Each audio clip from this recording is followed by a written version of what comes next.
ቴዲ አፍሮ ከሀገር በላይ ሞት የለም ብለዋል። ቴዲ አፍሮን ከሀገር ለማስወጣት ይሄንን ህዋትም አርጋው ነበር፣ አልቻለችም። ቴዲ የታጠቀው ጠመንጃ የለው፣ ያደራጀው ሰራዊት የለው፣ መከላከያ ሰራዊት አያዝም፣ የራሱ ፖሊስ አባላት የለውም፣ እሱ የራሱ ደህንነት መዋቅር የለውም። እሱ ያለው አንድ ድምጽ ነው። ይሄ አሁን ያለው መንግስት አሁን ተንፍሷል።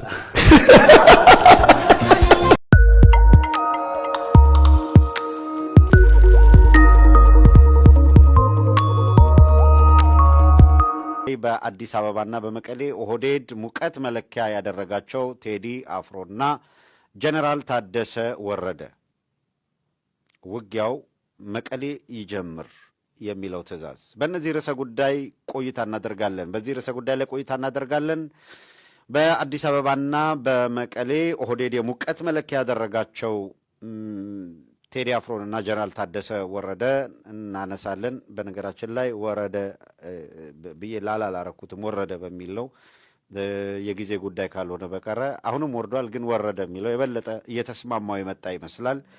ከፍ እያለ ከመሄድ ይልቅ ዝቅ እያለ መሄድን የመረጠ ሰው ጣፈንታው መጨረሻው ግልጽ ነው። ቴዲ የታጠቀው ጠመንጃ የለው፣ ያደራጀው ሰራዊት የለው፣ መከላከያ ሰራዊት አያዝም፣ የራሱ ፖሊስ አባላት የለውም፣ እሱ የራሱ ደህንነት መዋቅር የለውም። እሱ ያለው አንድ ድምጽ ነው። ያችን ድምጽ ተጠቅሞ ለኢትዮጵያ ሕዝብ ተናግሯል።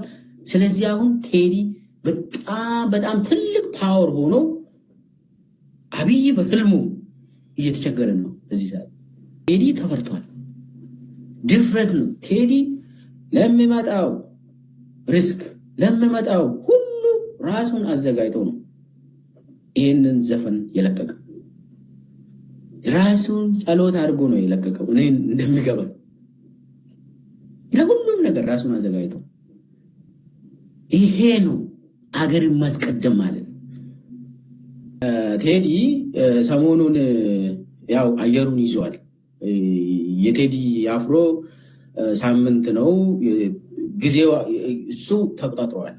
አሁን አብይ በጣም ፈርቶ ተሸብሯል አብይ በቴዲ አፍሮ አልበም እና ህዝብም ሙሉ በሙሉ ለቴዲ የሰጠው ድጋፍ አብይ ስርዓትን ከመሰረቱ ነው የናደው። ተንቀጥቅጧል እና አብይ እኔ እንደዚህ ማለት ድሮ ምናልባት የተወሰኑ ታይበታል አብይ ሲፈራ፣ አሁን እንደዚህ ተንቀጠቀጠ አብይ። እኔ እንደው መሰረቱን መጣው መሰለኝ። ቴዲ መቆም አቃተው አብይ። በየቦታ በየስብሰባው እኔ ያው የሚሰማው እንትን ጥቃቅን ስብሰባ ላይ እንኳን በመሃል ዛቻ ነው። በቃ በመሃል ስለ ቴዲ ነው ማለት ስሙን አነሳም፣ ግን ዛቻ ነው። በቃ እንደዚህ ውሾች እያለ በቃ እንደዚህ የታሰረ ውሻ አለ። ይሄ የታሰረ ውሻ መኪና ሲያልፍ ሲያገድም ይጮሃል። እኔ እንደዚህ መሪ መሆን አልችልም። እንደዚህ ቴዲ የራሱን ሀሳብ ስለሰጠ የኢትዮጵያን ችግር ስለተናገረ የታጠቀ ሰው አይደለም ቴዲ። ቴዲ የታጠቀው ስክሪፕቶና ማይክ ነው። ከዛ ውጭ የሚተኮስ ስናይፐር የለውም። የሚተኮስ ቦምብና ኒውክሊየር ቦምብ የለውም። የብልጽግና መንደር ድር መስመሱ ሲወጣ እያየው ነው። እንዴ ምንድን ነው ነገሩ? እና ያንን ፈርቶ ዝም ብሎ መጀመሪያ የቴዲ አፍሮን ዘፈን አዳመጣችሁ ብሎ ሰውን ሰብስቦ አሸባሪ ምናምን ከአልሸባብ ከአይኤስአይኤስ እያለ ሰብስባ ለኢትዮጵያ ሕዝብ በዜና ሰበር ዜና ብሎ ያሰራ ሕዝብ ላይ የሳይኮሎጂ ጦርነት አወጀ። ልክ እኔ ልንገራችሁ አብይ የቴዲን ዳስጣል አንድ ዘፈን እንደ 7 ዓመት ጦርነት ነው የቆጠረው። እንዴ ማንም ኃይል በህዝብ ድምፅ በዲሞክራሲያዊ መንገድ የመጣውን መንግስት በኃይልና በወረቀት በዘፈን ጋጋታ ሊያፈርሰው አይችልም። ለምንድን ነው እንደዚህ የሚፈራ ማለት እንደዚህ ፈርቶ ለነገሩ አስቸኳይ ጊዜ አዋጅ ውስጥ ነች ኢትዮጵያ ሙሉ በሙሉ። አዲስ አበባ ላይ ሙሉ በሙሉ አስቸኳይ ጊዜ አዋጅ ነው፣ የምናቅ ነገር ነው።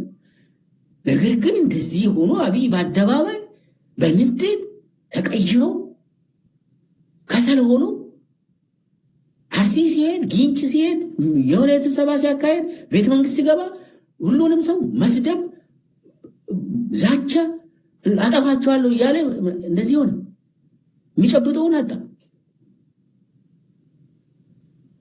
የኢትዮጵያ መንግስት መምራት አልቻለም የሚሉ ሰዎች እኮ አሉ። እንዲህ የሆነ ነገርማ ተመቶበታል አብይ።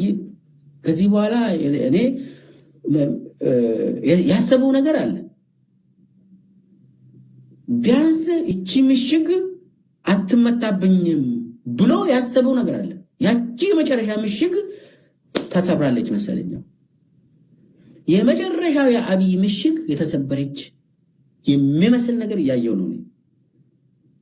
በዛ ምክንያት ሰሞኑ እንደው ከቴዲ አብሮ ጋር የሚቀራረቡ ሰዎች ከሱ ጋር የሚሰሩ ሰዎችን ማሰር፣ ማንገላታት፣ ማዋከብ፣ ማሸበር የሁሉ ከፍራቻ የመነጨ ነው። አብይ በጣም ፈሪ ነው። በጣም ፈሪ፣ ኢትዮጵያ ውስጥ የመጨረሻ ፈሪ አብይ ነው።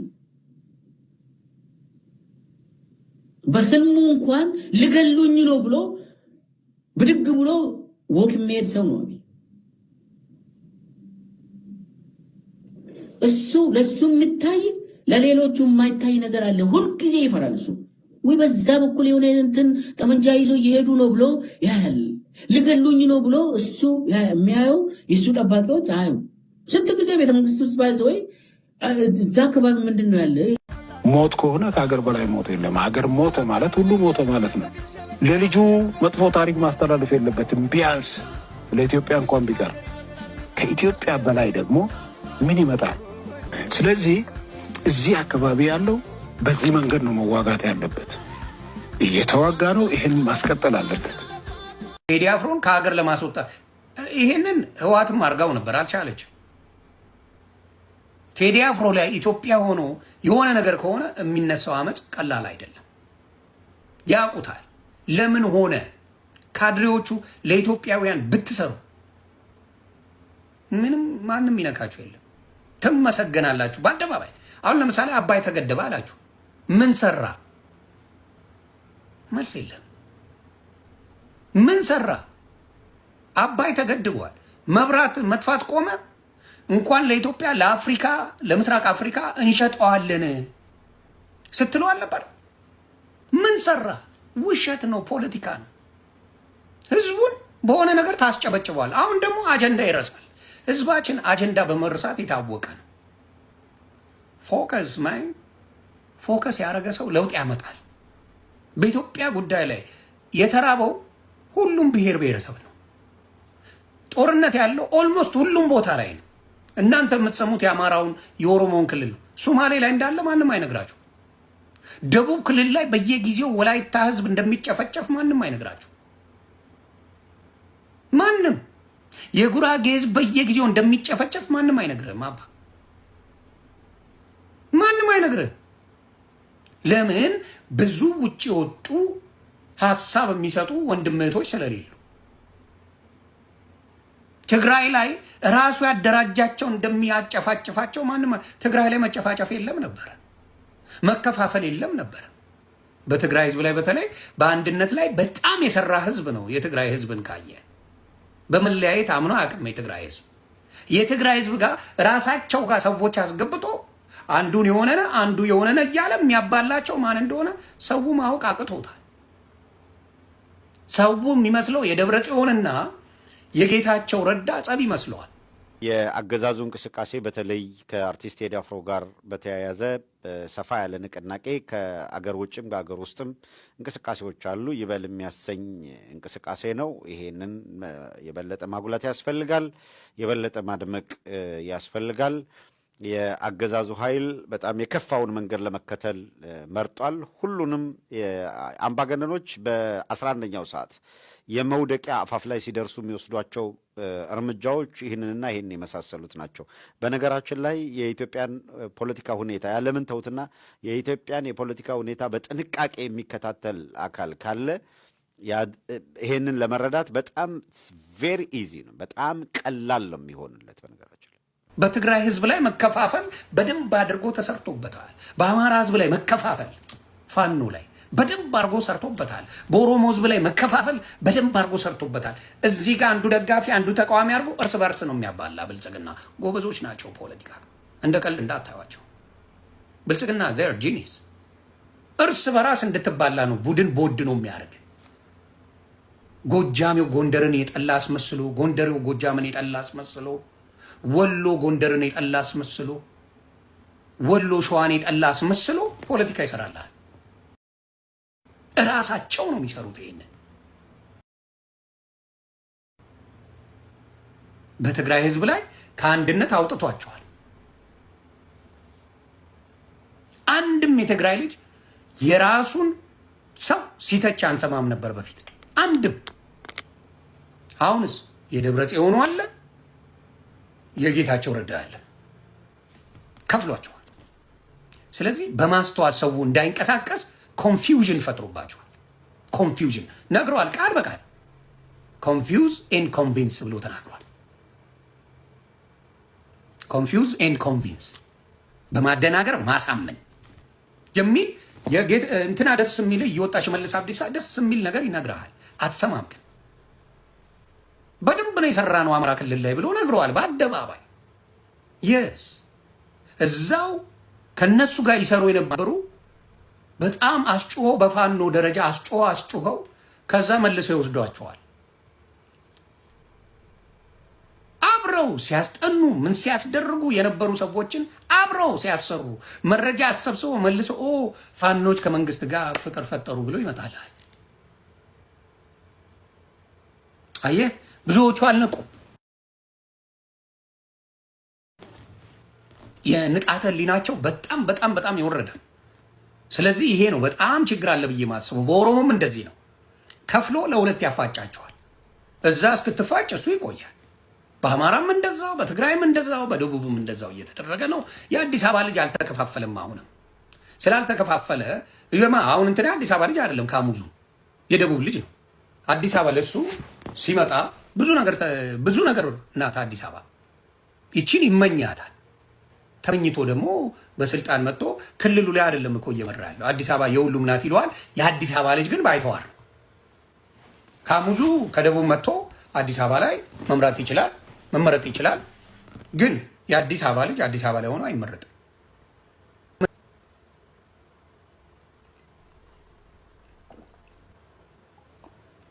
ተግባባል? የአዲስ አበባ ልጅ አዲስ አበባ ሆኖ አይመረጥም። ካሙዙ ግን ከደቡብ መጥቶ በደንብ ይመረጣል። በደንብ ጨዋታው ይሄ ነው። የአዲስ አበባ ልጅን በገዛ ከተማው ከጨዋታ ውጭ ማድረግ እኔ እንደኔ ሀሳብ ቴዲ አፍሮ ምን እንዲሆን ለከንቲባነት ቢወዳደር ደስታዬን አልችልም። ቴክ ኦቨር ማድረግ ቴዲ አፍሮ የአዲስ አበባ ልጆችን መርጦ ልክ እንደ ካሙዙ የአዲስ አበባ ልጅን አብሮ አድርጎ ፓርላማ መግባት። የአራድዬ ልጅ ከሱ በላይ ተቀባይነት ያለው አዲስ አበባ የለች። አዲስ አበባ መወለድ ራሱ መኖር በራሱ ወደ 3 ዲግሪ ነው ኢትዮጵያ ላይ። እግዚአብሔር ምስክር፣ የሰለጠነ ህዝብ ነው። 3 ዲግሪ ነው የአዲስ አበባ ልጅ ያለው። ከሰው መግባባት ይችላል፣ መኖር ይችላል፣ ንግግር ይችላል፣ ማሳመን ይችላል፣ ማስተዋል ይችላል፣ አብሮ መብላት መጠጣት ይችላል የአዲስ አበባ ልጅ። ስለዚህ ቴዲ አፍሮ ይህንን ያሟላል። ከካሙዙ ከምትመርጠው የአዲስ አበባ ልጅ አብሶሉትሊ ቴዲ አፍሮን የአዲስ አበባ ከንቲባ አድርጎ ከዛ የመጡትን ወደዛው ሸኝቶ የአዲስ አበባ ልጆች ከንቲባ ማድረግ አከተመ። ካሙዙ ለመመረጥ ከገባ ቴዲ አፍሮ የማይገባበት ምንም ምክንያት የለም። ስለዚህ የአዲስ አበባ ልጆች ይህንን ቅስቀሳ ማድረግ ብንጀምር እንደ ሀሳብ የአዲስ አበባ ልጆች ቴዲ አፍሮ ከንቲባ እንዲሆን ቅስቀሳ ብናደርግ አከተመ። መንግስትም አፉን ይይዛል፣ ስርዓት ይይዛል። የአዲስ አበባ ልጆችን ማሳደድ ያቆማል። አዲስ አበባ አሁን ምንም ማንም ቢያፈናቀለ ጠያቂ የለም። ተግባባል የለም። አዲስ አበባ ማንም አይሸትም። ማንም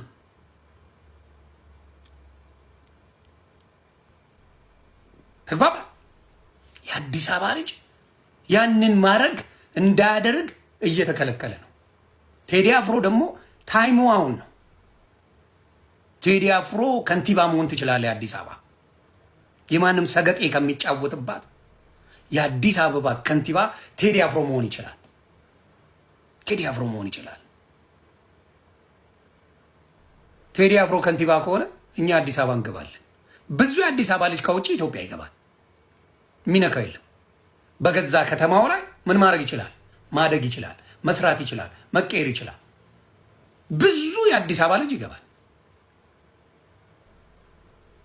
አየ እንደዚህ አይነት ስትራቴጂ ሲኖር ማሸነፍ ትጀምራለህ። ታሸንፋለህ። አቅሙ አለ፣ ድምፅ አለ፣ መራጭ አለ። ስለዚህ ቴዲ አፍሮ እየተሳደድክ ወይም ደግሞ በጥርጣሬ ከምትኖር ተጋፍጠው። ኦልሬዲ ተጋፍጠሃል። ኦልሬዲ ቦታውን ይዘሃል። በአዲስ አበባም ሆነ በኢትዮጵያ ላይ በሰው ልብ ውስጥ በተበደለ ልብ ውስጥ ነግሰሃል። የነገሰ ማንነት ካለ ማብራታ ዱ ኢት ብሮ ዩ ካን ዱ ኢት። ቴዶ ትችላለህ፣ እመነኝ። የአዲስ አበባ ከንቲባ የመሆን አዲስ አበባን የማስተዳደር ብቃቱ አለ።